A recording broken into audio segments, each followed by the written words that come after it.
प्यारे बच्चों, मैं जोगेंद्र कुमार आज की इस वीडियो में आप सभी का स्वागत करता हूं। आज हम कक्षा 7 एनसीईआरटी गणित अध्याय 2 भिन्न दशमलव चैप्टर के बारे में चर्चा करेंगे।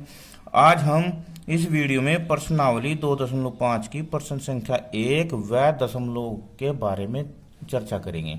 इससे पहले की जो प्रश्नावली है वे 2.4 तक वे सारी प्रश्नावली भिन्न से संबंधित थी। आज ये प्रश्नावली दशमलव से संबंधित है, तो यदि आपने हमारी में वीडियो नहीं देखी तो आप उन्हें जरूर देख लेना। ये वीडियो का पार्ट 11 है आज इस चैप्टर का। और अब देखें, दशमलव के बारे में जान लेते हैं और इस टेबल का अध्ययन करते हैं। देखो, यहाँ पर सैकड़ा लिखा है। कितना लिखा है? सैकड़ा। दहाई, 10 की दहाई होती है इकाई। और यहाँ दशांश, शतांश, सहस्रांश और ये संख्या। अब आप ये देखिए कि ये संख्या लिखी है 253.147। कितनी? 253.147। अब जो ये दशमलव होती है, इस दशमलव के बाईं ओर इकाई, दहाई, सैकड़ा होता है और दशमलव के दाईं ओर दशांश, शतांश, सहस्रांश होता है।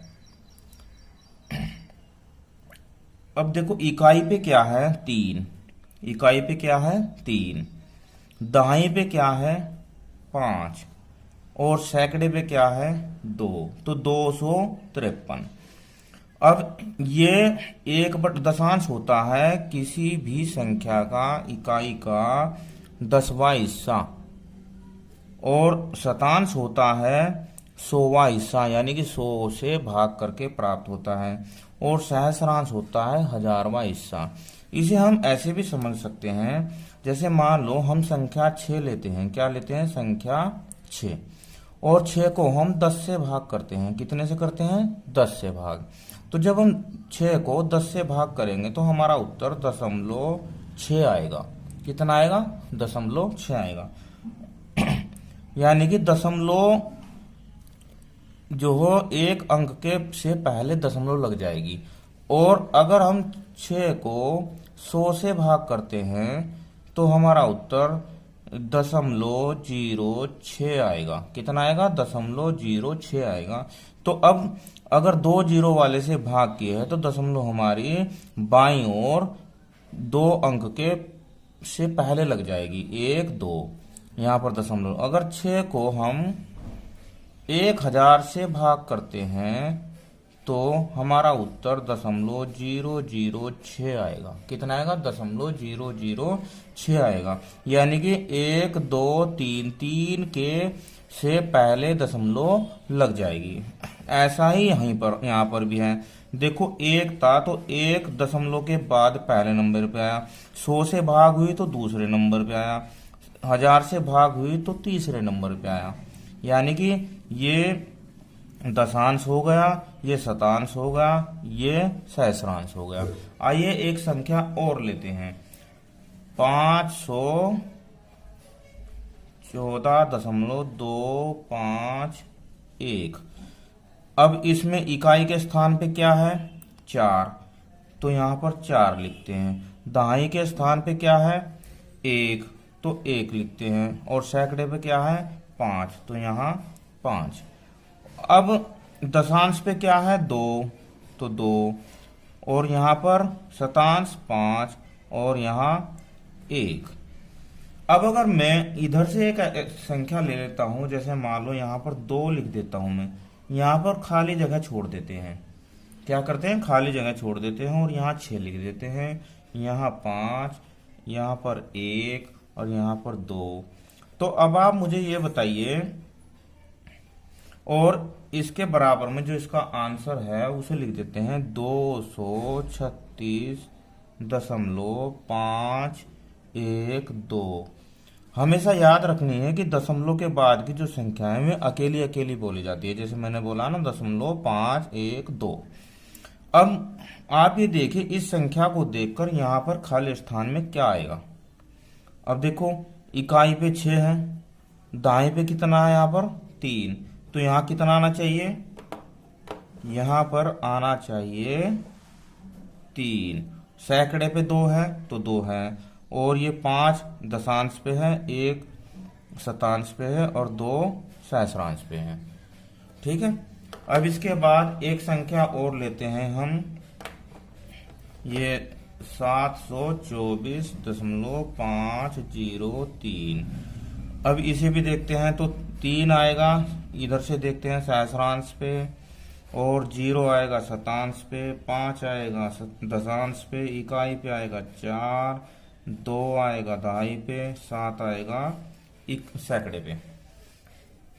इसके बाद एक इधर से देख लेते हैं, 0 यहाँ लिख देता हूं मैं, 1 यहाँ पर, 0 यहाँ, और 5, 3 और यहाँ पर 0। तो संख्या क्या आएगी बताओ, संख्या आएगी यहाँ पर 0 ही लिख देते हैं, चलो वैसे तो लिखते नहीं, और 1.0.530।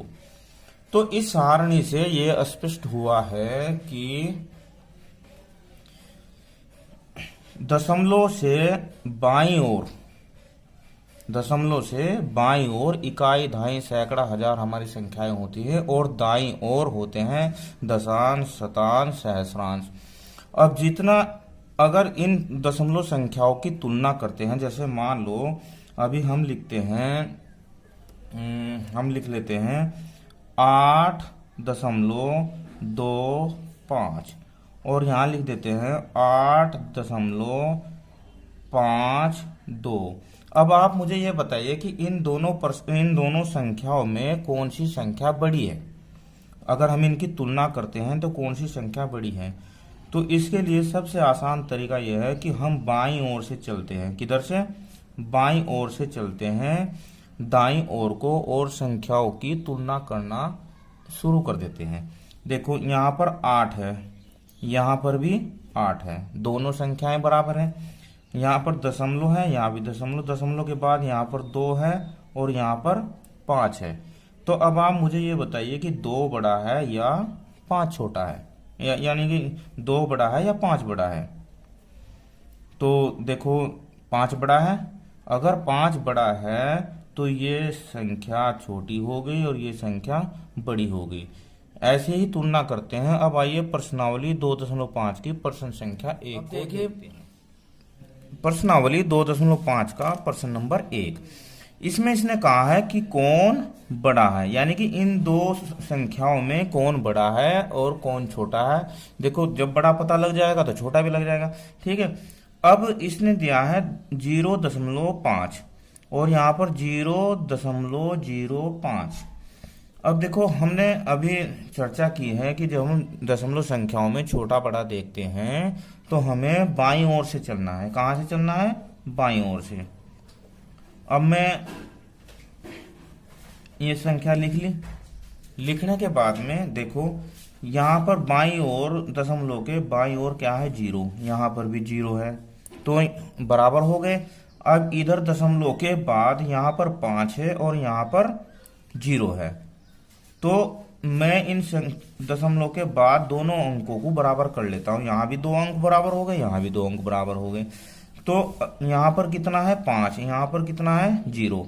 तो पहले ही अंक में बड़ा छोटा हो गया, यानी कि 5 बड़ा है या 0 बड़ा है। या एक और तरीका है, इसे आप थोड़ी देर के लिए दशमलव को भूल जाइए, यानी कि दशमलव है ही नहीं। तो अब आप ये देखें कि ये 50 है और ये 5 है, तो कौन सा बड़ा है, 50 बड़ा है ना, तो ये संख्या बड़ी है। इसका एक और तरीका है, जैसे ये 0.5 है, ये 0.5 है और ये जो 0.05 है, ये लो, इनके पहले भी 0 लो। तो अगर मैं इसकी दशमलव हटाता हूं, यानी कि अगर हम इसकी दशमलव हटाएंगे तो हमें 5 को 10 से भाग करना होगा, 5 को 10 से भाग करना होगा। और इधर अगर इसकी दशमलव हटाएंगे तो हमें 5 को 100 से भाग करना होगा। कितने से, 100 से भाग करना होगा। अब ये देखो कि इन दोनों के ये भिन्न प्राप्त हो गए हमारे, इन दोनों भिन्नों के अंश बराबर हैं। क्या है, अंश बराबर है। तो अगर किन्हीं दो भिन्नों के अंश बराबर होते हैं तो हम उनके हरों की तुलना करते हैं।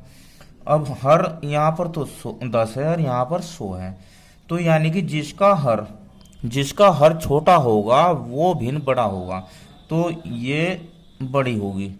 एक तो ये तरीका। अब अगर ऊपर की संख्याएं बराबर ना आए यानी कि अंश बराबर ना आए तो उस पोजीशन में क्या करते हैं, उस पोजीशन में हम करते हैं कि दोनों के हर बराबर कर लेते हैं।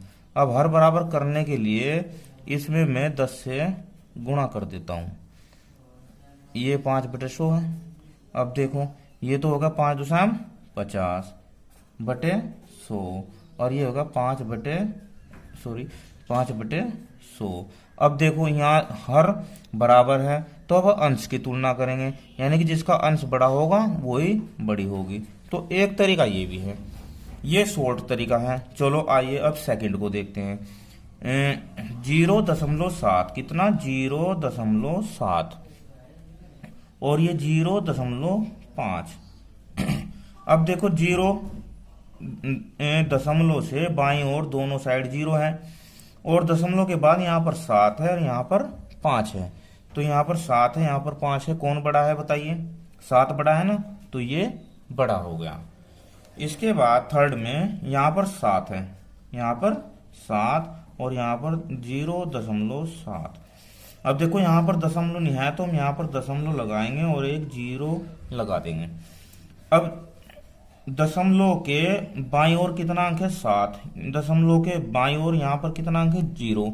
तो इन दोनों में ही तुलना हो जाएगी, यानी कि 7 बड़ा है या 0, तो 7 बड़ा है, तो इसका आंसर ये हो गया। ये फोर्थ। इसमें देखो 1.37 और इधर है 1.49। अब देखो बाएं तरफ से चलते हैं, यहाँ पर भी एक, यहाँ पर भी एक, दशमलव के बाद यहाँ पर 3 और यहाँ पर 4। तो अब आप ये देखें जब यहाँ 3 है यहाँ 4 है तो पहले ही नंबर पे ये बड़ी संख्या हो गई, 3 से ज़्यादा 4 होता है, तो इसलिए इसे यहीं पर हम बड़ा कर देते हैं, बड़ा छोटा लिख देते हैं। अब इसके बाद 2.03 और 2.30। देखो दशमलव से पहले यानी कि बाईं ओर यहाँ भी 2 यहाँ भी 2, दशमलव के बाद यहाँ 0 यहाँ 3, तो 0 बड़ा है या 3 बड़ा है? तो 3 बड़ा है। इसके बाद यहाँ देखते हैं 0.8 और 0.88। अब देखो 0 यहाँ भी 0 दशमलव से पहले, यहाँ पर 8, एक शून्य और लगा, यहाँ पर 8 और यहाँ पर भी 8 बराबर, यहाँ पर 0 यहाँ पर 8। अब बताइए कौन सा बड़ा है? या तो दशमलव भूल जाइए, यहाँ पर 80 है और यहाँ पर 88 है, तो कौन बड़ा है? 88 बड़ा होगा। तो इस प्रकार आज हमने इस वीडियो में दशमलव के स्थानीय मान को देखा, दशमलव संख्याओं की तुलना की और प्रश्नावली 2.5 की प्रश्न संख्या 1 को हल किया। यदि आपको ये मेरी वीडियो अच्छी लगी तो इसे लाइक करना, शेयर करना और मुझे कमेंट में जरूर बताना। Thank you, have a nice day.